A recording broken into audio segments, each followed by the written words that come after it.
जिनका जिनका सिलेक्शन हुआ है। और कल हम लोग की शिक्षा विभाग की मीटिंग भी थी, शिक्षा समिति की मीटिंग थी, तो मीटिंग में भी ये बात प्रस्ताव रखा गया और प्रस्ताव पारित हुआ कि इन बच्चों का जो है जल्द ही जो है उनका जो है अलॉटमेंट होना चाहिए स्कूल, क्योंकि लेट हो रहा है ना। आप नियुक्ति पत्र कब दिए हैं, अलॉटमेंट तुरंत होना चाहिए, स्कूल का आवंटन तुरंत होना चाहिए, तो अब लेट हो रहा है। इस सिस्टम में लेट जो है कहीं भी हम लोग को अच्छा लगता नहीं है, हम लोग को बर्दाश्त नहीं होता अंदर से।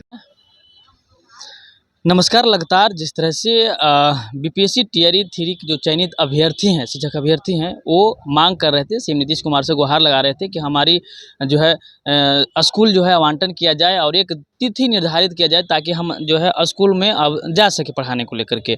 बता दें कि कल जो है शिक्षा विभाग की तरफ से एक बैठक रखी गई थी और बैठक के दरमियान में जो है जो एमएलसी हैं जीवन कुमार, जो बता दें कि शिक्षकों को लेकर के लगातार वो जन मुद्दा जो है उठाते रहते हैं। हम बात करने की कोशिश करेंगे कि क्या कुछ बीपीएससी टीआरई 3 के जो अभ्यर्थी हैं उनके लिए कुछ हल निकाल पाए हैं या नहीं। सुनिए क्या कुछ कहते नजर आ रहे हैं। कोशिश करेंगे सर, टीआरई 3 के जो बच्चों का जो चयनित जो अभ्यर्थी हैं उनका स्कूल निर्धारित किया जाए, उसको लेकर के उन लोग गुहार लगाए हैं नीतीश कुमार जी से। आप क्या कहेंगे, आप शिक्षकों को लेकर? देखिए, टीआरई 3 के जो बच्चे हैं जिनका सिलेक्शन हुआ है, और कल हम लोग की शिक्षा विभाग की मीटिंग भी थी, शिक्षा समिति की मीटिंग थी, तो मीटिंग में भी ये बात प्रस्ताव रखा गया और प्रस्ताव पारित हुआ कि इन बच्चों का जो है जल्द ही जो है उनका जो है अलॉटमेंट होना चाहिए स्कूल, क्योंकि लेट हो रहा है ना।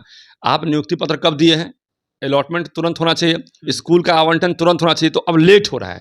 इस सिस्टम में लेट जो है कहीं भी हम लोग को अच्छा लगता नहीं है, हम लोग को बर्दाश्त नहीं होता अंदर से। तो ये जो है ये बातें हुई है, अधिकारियों से ये बात हुई है, हम लोग की सीनियर अधिकारी जो है उनसे ये बात हुई है। तो निश्चित रूप से अब जो है उन लोगों को हम यही कहना चाहेंगे, संदेश देना चाहेंगे आपके चैनल के माध्यम से कि अब जल्द ही आपके स्कूलों का आवंटन होने जा रहा है, इसकी चिंता नहीं कीजिए। ट्रांसफ़र पोस्टिंग के मामले में जो बातें आई थी उसमें भी कुछ चीज़ें आ गई थी, उसके चलते थोड़ा हौच पौच की स्थिति आ गई थी। अब वो हौच पौच धीरे धीरे क्लियर हो रहा है, अब वो सारी चीज़ें जो है धीरे धीरे क्लैरिटी में आ रही है, और जैसे जैसे क्लैरिटी आती जा रही है वैसे वैसे हमारा काम, हमारा प्रॉब्लम सॉल्व होता जा रहा है। मिला जुला के पूरे शिक्षा विभाग में देखिएगा तो बड़ा अच्छा काम चल रहा है। अभी भी तरह संस्थान पर भी हम लोगों ने कल चर्चा किया कि उनका ग्रांट की राशि एक मुश्त उनको दिया जाए। अभी फिजिकल टीचर पर हम लोगों ने चर्चा किया, गेस्ट टीचर पर चर्चा किया, हम लोगों ने गेस्ट प्रोफेसर पर चर्चा किया, और सबके साथ जो है जस्टिस करने की बात हुई कि सबके साथ। और बहुत सारी यूनिवर्सिटी में बहुत सारी गड़बड़ियाँ हो रही है, उस पर भी हम लोगों ने चर्चा किया कि चल एक जाँच कमेटी बना के हम लोग जाँच करते हैं कि क्या गड़बड़ी हुई है वहाँ पर। तो इन सारी बातों में मिला जुला के हमको लगता है कि अच्छा रिजल्ट आ रहा है, अच्छा रिजल्ट आएगा और शिक्षकों के लिए बेहतर एक विकल्प अभी बेहतर बिल्कुल, हाँ बिल्कुल, हाँ बेहतर चुनावी माहौल भी है। चुनावी देखिए, चुनाव से शिक्षकों का कोई लेना नहीं है। अभी देखिए के पाठक जब थे, आता है सर, चुनाव में आते हैं तो सरकारें कहीं ना कहीं गिफ्ट के तौर पे उन्हें ज़्यादा वैकेंसी निकालती है शिक्षकों के लिए, मतलब हर विभागों के लिए लेकर के। नहीं ऐसा नहीं है, ऐसा नहीं है। मैं इसका एक उदाहरण देता हूँ आपको, ऐसा नहीं है। देखिए, इसके पहले लोकसभा का जब चुनाव था हमारा, तो के पाठक जी थे हमारे, एसीएस थे, तो के पाठक जी को हटाने के लिए सैकड़ों ऐसे वीडियो जारी हुए शिक्षकों से कि नहीं हटाइएगा तो लोकसभा में आपको बर्बाद कर देंगे। ये हुआ था जारी, लेकिन उसके चलते लोकसभा में आप जान लीजिए के पाठक जी को नहीं हटाया गया।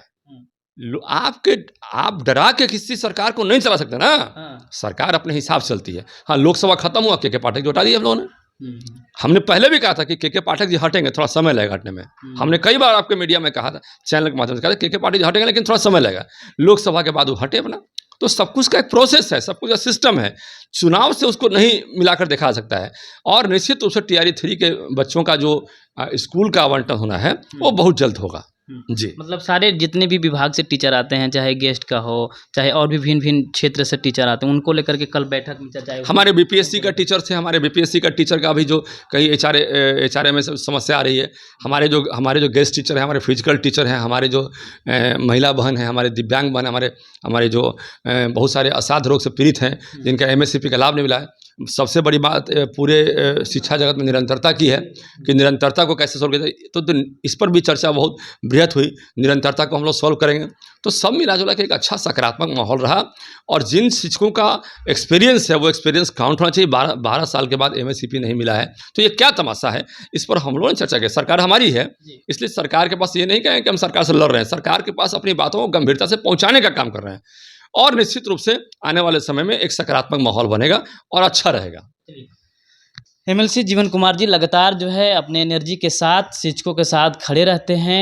जिस भी फील्ड में काम करते हैं तन मन लगा देते हैं। बता दें कि लगातार शिक्षकों के मुद्दा को लेकर के इन्होंने चर्चा भी किया। ट्रांसफ़र के जो शिक्षकों के जो मामला है उसको लेकर के भी कल इन्होंने अभी मीडिया के सामने बताया भी है। जो बीपीएससी टीआरई 3 के जो चयनित अभ्यर्थी हैं उनको लेकर के भी करेंगे, जल्द ही उनका मामला सॉर्ट आउट हो जाएगा। हम लोगों ने कुछ टीचरों का जो इशू था, जो ट्रांसफ़र को लेकर के और भी भिन्न-भिन्न जो विभाग था उनको लेकर के अस्त-व्यस्त थे, लेकिन अब सब स्थिर हो गया है। अब जल्द ही इनका जो है समस्या निराकरण का हल हो जाएगा। बहरहाल वीडियो को हम छोड़ जाते हैं। तमाम हम लोगों से चाहेंगे कि आप इस वीडियो को शेयर कर दीजिए ताकि ज़्यादा से ज़्यादा लोग इस जानकारी को लाभ ले सकें। धन्यवाद। देखते रहें वाई डिस्कवरी न्यूज़।